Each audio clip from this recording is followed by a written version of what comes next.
Hello everybody. Today let us know about solutions, the chapter 2 of class 12. In this chapter we are going to know about solutions, different types of solutions and colligative properties and the numericals based on that.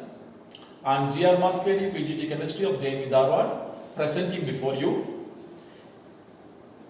In this chapter, let us know first about what is meant by solution. In the lower classes also you have studied about solution. Solutions are homogeneous mixtures of two or more different components. In day-to-day life, we rarely come across pure substances, and we find many are the homogeneous mixtures of two or more substances. What is meant by homogeneity? Is milk also a solution? Let us know more clearly about this in this video. So the thing is about solution, then classification of solution, and then formation of solution. How the solution is being formed, what are the energetics involved in it, and know more about the formation of solution. Is it exothermic or endothermic? Why it can be an exothermic, and all such questions are being answered by knowing about it. Then the next one is concentration of solution, methods of expressing concentration of solution, and then the numericals based on expressing the concentration. So whole this chapter is divided into three parts, and in this part we will look into these things in this particular video. Now, as I told you, a homogeneous mixture of two or more substances in a single phase. Suppose solid solute, say sodium chloride dissolved in water. Sodium chloride attains as if it is like a water. That means sodium chloride solutions looks like a water. It looks like a water, and this is called single phase. So there will be a single phase formation when solution is being formed. Now what is meant by homogeneity? Milk also looks like homogeneous, but we do not call it as homogeneous. Homogeneity means the property, similarity in property and composition throughout. This is the one way of saying it. But whenever the substance is homogeneously dispersed, means it attains, that substance attain the size less than 1 nanometer. Right? So when you dissolve salt in water, the salt attains the size less than 1 nanometer. This leads to homogeneity in the mixture, and therefore it is a homogeneous mixture and a solution. But in case of milk, the particles which are being dispersed there they are not having the size less than 1 nanometer. It is more than nanometer. Therefore we do not call it as a homogeneous mixture, and it is a colloidal solution. We look into that in the 5th chapter, surface chemistry. Right? A homogeneous mixture may be like brass. Brass is a mixture of copper and zinc, and it is different from German silver. Right? So you see that this brass and German silver, they are alloys, they are the mixtures of different metals. Right? They are homogeneous mixture. So whenever metal is to be mixed, they should be mixed in the molten form so that they become homogeneous.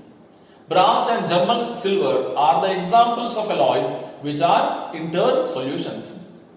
Now look into this, perfumes. Right? Antiperspirants, air. Air is a homogeneous mixture of many gases. Steel, brass and bronze, they are the kind of metal mixtures or homogeneous mixtures of metal, and they are called alloys. All these are solutions. Now coming to how the formation of a solution is. What are the factors that are involved? Solution may be a binary, ternary or multinary. A solution is called binary if there are only two components.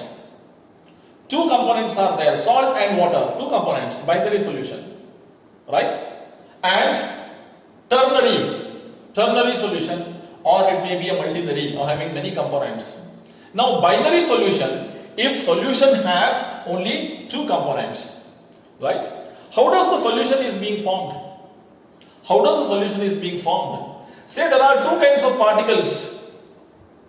So it is exaggerated view. There is solute and solvent. In the formation of solution, there will be mixing of two different kinds of particles. In the solution, there will be mixing of, or each solute particle get attracted by solvent particle, and each solvent particle is attracted by solute particle. So because of which there will be solution formation. Then solvent, and we find the homogeneous mixture only when there is an interaction. We can call it as an interaction. When the solute is stirred in water, that's what happens. When salt and water you add, salt is added in water, solute particle disperse to the size of less than nanometer, and we call it as the interaction. We can say that interaction between the solute and solvent has taken place, and therefore. But remember that in a solution, the two components are non-reacting. They do not react each other, but they are just get attracted and surrounded by. Solute particle is surrounded by solvent particles, and thereby they are get dispersed. If it is a reacting species, then entirely new substances are formed. But solution is not so. Solution having the components, its properties are not lost. So it is a physical formation, it is a physical change. Solution, formation of a solution is a physical change. Now you can look into this particular diagram which makes it more clear. So sodium chloride, say sodium chloride is here and this is the water molecule. Each sodium ion is surrounded by water and each chloride ion is surrounded by water. Okay, so the polarity of the water is responsible for making such kind of separation of ions. That means negative end of the dipole water is surrounded by sodium ion, and positive end of the water molecule surrounds the chloride ion. In this way, sodium chloride gets dispersed into the solution. It gets the phase of water, right? Now this is how the formation of solution is. Let us know about the energetics in formation. Will there be any change in the heat or delta H, enthalpy change, whether it is positive, negative or zero, or it can be anything. Let us look at the process very clearly. There are solvent particles and solute particles. Solvent particles get dispersed. These get attracted. There is an attraction between the particles of solvent. When these get to be separated, you need to supply energy. Let it be delta H1. The solute particles are well arranged and these get dispersed. They get, suppose if they get scattered or loses their energy, loses their attraction force, you need to supply energy. Now each particle get mixed with the other. This is step 3 that what happens. This is what happens in the step 3. So this step 3 leads to formation of solution, and there is a new attraction between solute and solvent has begun, and this attraction leads to change in the energy delta H3. Now there is A, if it is solvent is A, there is AA interaction. So this AA interaction is to be removed. So there is B solute is B, then there is a BB interaction. So this BB interaction is separated. Then there is AB interaction. Now AB interaction, there is a new attraction force and leads to energy change. Therefore, we can write that delta H solution, enthalpy change of a solution is sum of these energies. This delta H solution may be positive or may be negative. Now, look at the same thing in the thermodynamic perspective.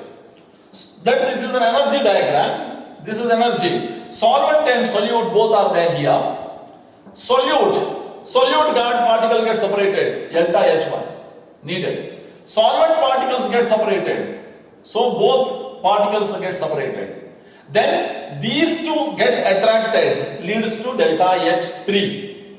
So this delta H3 is sum is more than delta H1 and delta H2. The energy released is more, then the process will become exothermic. This will be an exothermic process. This much is the delta H solution, which is negative, right? This is negative, positive, okay, minus the higher value. So this is delta H negative value. If the process is in this way, so suppose solvent and solute particles possess this much energy, and the energy delta H1 required for separation of solute particle, delta H2 separation of solvent particles. Now the solvent and solute particles get separated, get formation into solution. The energy required is delta H3. Now this energy is less than the sum of this energy, then this much energy is required, therefore endothermic process. You find that dissolution of KNO3, potassium nitrate, is such a process. Therefore, when you dissolve potassium nitrate in water, the walls of the test tube become cool. It tells you that energy is being absorbed from the surrounding. That is endothermic process. So you have got a ready-made example of dilution of an acid is an exothermic process. Right? Heat energy, lot of energy is being evolved in this process. So a formation of solution may be exothermic or endothermic, or it may be zero also. It may end up with delta H of solution with zero also. Now, what are the types of solutions?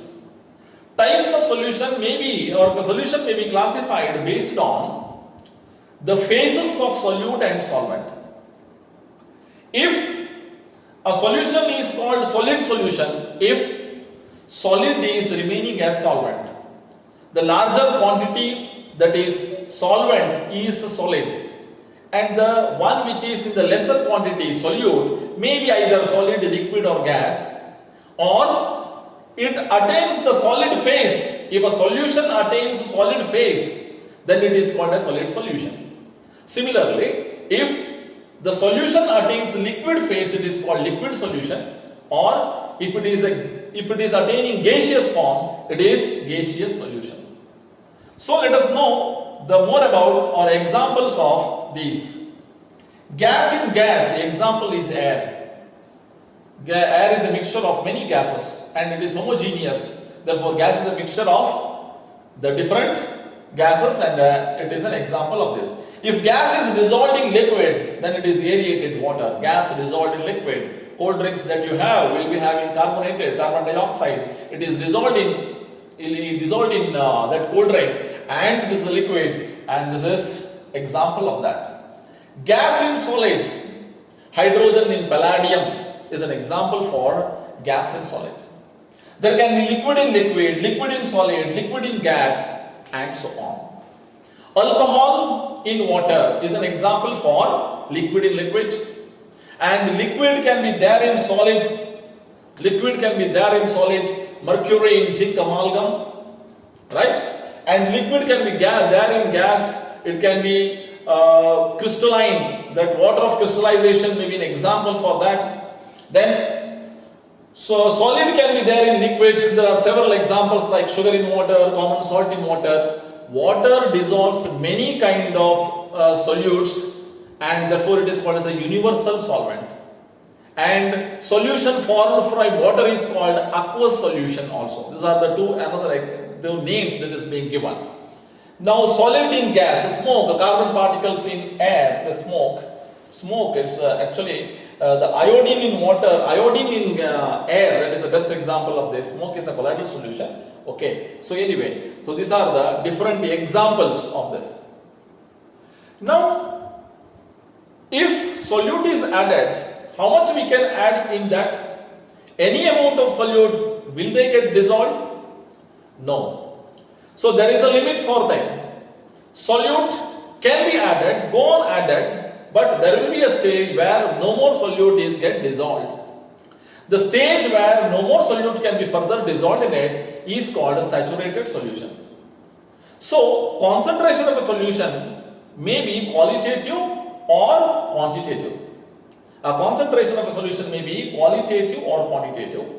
Qualitatively, the solution may be dilute or concentrated. Dilute solution or concentrated solution. This is qualitative. So dilute solution contains only less number of particles of solute, with the same amount of solvent. If there are more number of particles, then it is a concentrated solution. So dilute solution, concentrated solutions are the qualitative way of expressing concentration. But quantitatively, mathematically, there are several ways of expressing the concentration. So we will come across in the 11th also we have studied the different way that we express quantitatively are mass percentage, volume percentage, mass by volume percentage, parts per million, mole fraction, molarity and molality. These are the quantitative way of expressing the concentration, which are very important to be understood. Now what is meant by mole fraction? Mole fraction, if there are two components, say, mole fraction of one component is mole fraction, number of moles of that component divided by total number of moles in the solution. Right? Mole fraction has got a simple formula like this: number of moles of that component divided by total number of moles of all the components put together. Now, XA, if it is a binary solution, mole fraction Xi A also we speak about. Xi A is equal to Na by Na plus Nb. Number of moles of A divided by number of moles of A and number of moles of B. And Xi B is equal to Nb divided by Nb is divided by Na plus Nb. Always the denominator is more than the numerator, therefore it is always a fraction less than 1. Mole fraction is always less than 1. And if it is a binary solution, then we can have Xi A plus Xi B is equal to 1. So this is for binary solution. If it is a ternary solution, Xi A plus Xi B plus Xi Z is equal to 1 and so on. Right? So sum of the moles, mole fraction of solute and solvent is equal to 1. Right? There are two other things, molarity and molality. Molarity is number of moles of solute per liter of a solution, number of moles of solute per liter of a solution. Okay? And or else molarity is expressed in capital M. This is equal to W2 by M2. This is W2 by M2 is nothing but number of moles of solute. Solute usually we give this 2. And for the solvent we represent it as W1 and M1. This is customarily being followed. W2 by M2 will give you number of moles of solute, and the V volume is taken in milliliter. If volume is taken in milliliter, then conversion factor is 1000. Therefore, this is the one which you can use readily for solving the problems based on molarity. So, molarity is represented in capital M, and this is moles per liter. Answer will come in moles per liter. Then what is molality? Molality is number of moles of solute per kg of solution. Similarly, we can write like this. It is small m. Small m is equal to W2 by M2. Same thing. Number of moles of solute. Number of moles of solute divided by W1, where W1 is mass of the solvent in grams. So this is mass of the solvent in grams. W1 we represent. And to convert this into kg, we are having a multiplication factor 1000 in the numerator. So these are the two things that you have to remember. Yes? Okay. Now, how do you prepare 1m solution of NaOH? Say this is a task for you. How do you prepare 1m solution of sodium hydroxide? This can be done by taking, okay, 1 liter almost, okay, this is 1 liter vessel. Say this is 1 liter vessel. So to be more accurate, we use volumetric flask. It will be having glass mark, and this volume is 1 liter. Say 1 liter. This volume is 1 liter. Now you dissolve 1 mole of NaOH by taking water in it and make up to this level exactly 1 liter, so that volume of the solution is 1 liter. Then it is 1 m solution. Okay. So this is how we are preparing 1 m solution. But how to measure 1 mole of NaOH? For that you need molar mass. Molar mass of NaOH is 40 grams per mole. Okay, molecular mass is 40 U, molar mass is 40 grams.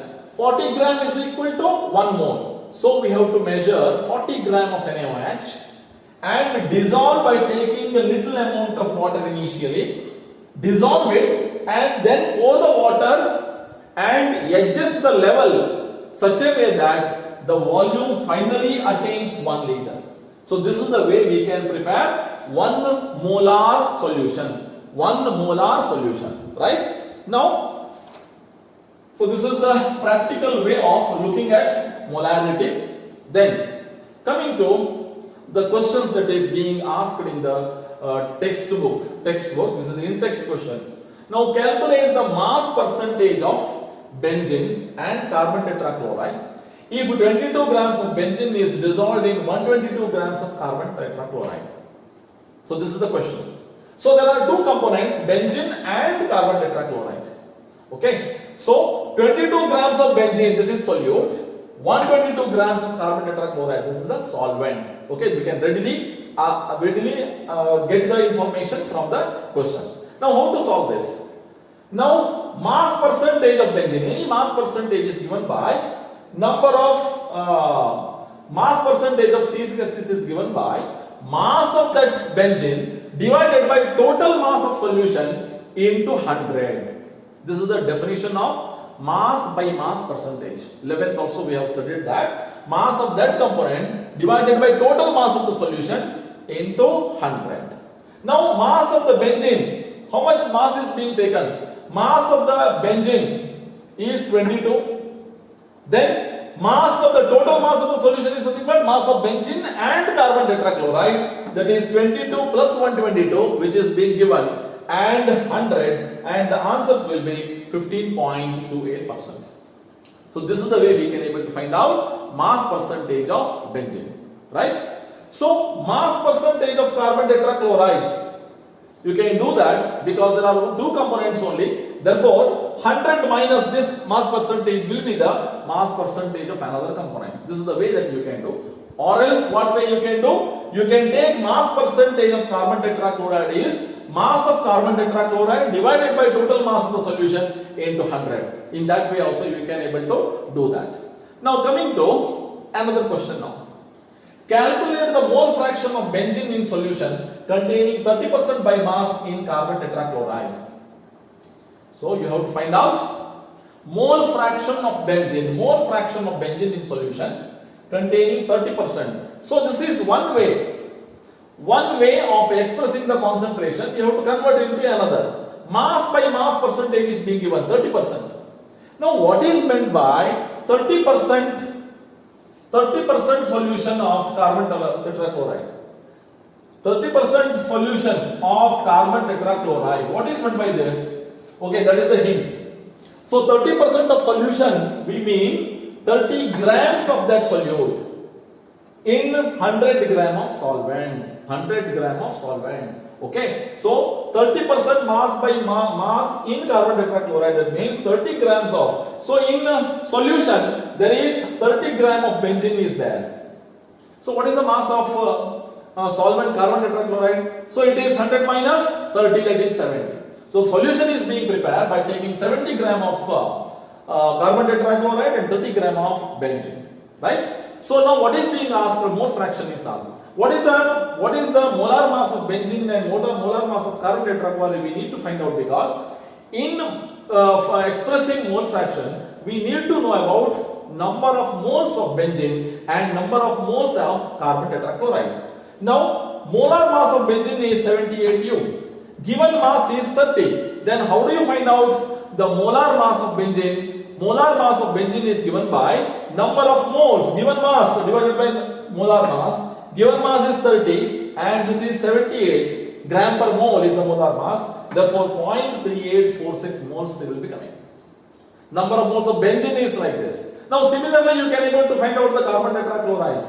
Now, molar mass of carbon tetrachloride, taking the various components, 1 carbon 12 and 4 Cl 35.5 U is 154 U, and the number of moles of carbon tetrachloride is again given mass by molar mass, and therefore it is 4.4545 moles.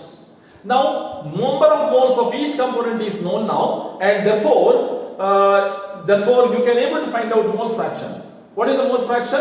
Mole fraction of benzene in carbon tetrachloride you need, then number of moles of benzene divided by number of moles of benzene plus number of moles of carbon tetrachloride, and these things that we have to 0.3846 divided by 0.3846 plus 0.4545. This is to be added and divided so that we get 0.458 as the answer. Mole fraction of benzene in carbon tetrachloride, this is the answer. So this is how you have to get the question. Okay, now coming to the third question. Now calculate the molarity of the resulting solution if 30 ml of 0.10 H2SO4 is diluted to 500 ml. Okay, so this need thinking in a right way. Suppose you have 30 ml of 0.5 solution. So you have bought a vessel and you have got a little 30 ml of 0.5 m H2SO4. This is the concentration. Okay, 0.5 m H2SO4, 30 ml you have taken, and then you have poured the water such a way that this is 500 ml. Now this has become 500 ml or half liter. This has become half liter. Now if it is so, if it is diluted to half liter, then you have to find out, the concentration of the solution or molarity of a solution. So molarity of a solution is number of moles of solute divided by volume of solution in liter. When it is divided to half liter, the volume of the solution is half liter. That means denominator of the expression we know. Now what is required is number of moles. When water is being added, does that number of moles of H2SO4 change? No. It won't change. It is only dilution.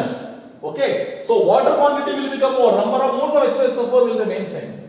Now coming to find out how many moles of H2SO4 is there in 30 ml of 0.5 H2SO4. For that we have to do the exercise. Now look at this. 0.5 H2SO4 means 0.5 moles of H2SO4 in 1 liter of solution. Right? So this is by definition of molarity. 0.5 moles in 1 liter. Now 0.5 moles of H2SO4, that means 1 liter is 1000 ml. That means 0.5 moles in 1000 ml of solution. This is present. Now therefore 1000 ml contains 0.5 moles. Therefore 30 ml, because we have taken only 30 ml, we have to find out this. Now therefore 30 ml of this solution contains, what we have to do? 0.5 into 30 divided by 1000 will give you 0.05. This is the number of moles of H2SO4 being present. And now you know that molarity is number of moles divided by volume of solution, that is half liter or 0.5, and we get the answer 0.03. Right? So this is the way you can able to find out. Now, so remember, there is some questions some generalizations may be helpful for you in attempting the questions which are competitive examinations, which are for the competitive examination. Suppose we are diluting a solution. Just now we have taken an example on dilution of a solution. Is there any easy way of finding out? Yes, it is easy. On dilution from volume V1 to V2, the equation that we can use is M1 V1 is equal to M2 V2. Suppose in this case also, we can say, I will give the example of this case to tell you how we can use that. Now M1, that is molarity initially, that was 0.5 mNO H2SO4. How much volume I have taken? 30 ml. So this is in ml instead of liter, that is in ml. Right. Now M2, you have to find out the molarity. And what is the V2? V2 is converted. In the second case, it is 500 ml. Since both are in ml, okay. So both should be either in ml or both should be in liter. Therefore, M2 is equal to, directly you will get the answer, 0.5 into 30 divided by 500. So this will be some calculation that can be done more easily for the competitive examination, because the time matter for the competitive examination. Right. Now, suppose there may be a question like this. If 500 ml of 5m solution is added to 300 ml of 3m solution, what will be the molarity of the resulting solution?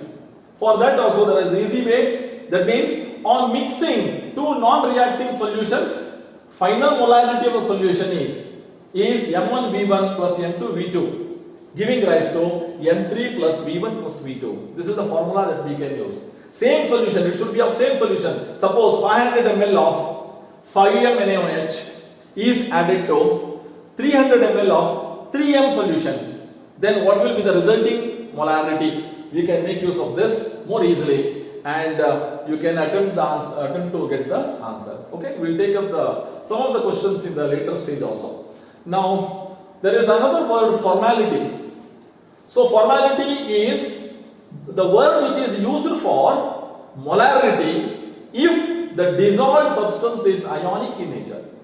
So suppose a compound is ionic, then instead of saying molarity, we say formality, right? So it is the number of gram formula masses of the solute dissolved per liter of a solution. There is no much change. 1 molar NaOH solution or 1 molar NaCl solution is nothing but one formal solution of NaOH solution or NaCl solution is same. Okay, so if it is NaOH, it is NaOH. Both are equivalent terms. In this way it is being used. Now there is another word called normality. One normal solution. This is also a word which is being used, right? So in this case, it is the number of gram equivalents of solute dissolved per liter of solution. So this is the way we can able to define the normality of the solution. So if it is, how to calculate gram equivalents? Gram equivalent is calculated by the atomic mass divided by charge on the cationic species. This is the way we can able to find out gram equivalent. Okay, number of gram equivalent can be calculated by dividing molar mass divided by gram equivalent. So this will give you number of gram equivalents. Okay, these are the two words which may be appearing in the examinations of in the papers of competitive examinations. Right. Now let us try to answer the question of this type. 2.5 liters of NaOH solution is mixed with 3 liters of 0.5 NaOH solution. Then find out the molarity of the resultant solution. As I told you that this is the way the questions will be asked, and this is one of the questions asked in the competitive examinations. Now 2.5 liters. This is 2.5 liter is volume 1. Let us take it like this. And 1m NaOH is M1.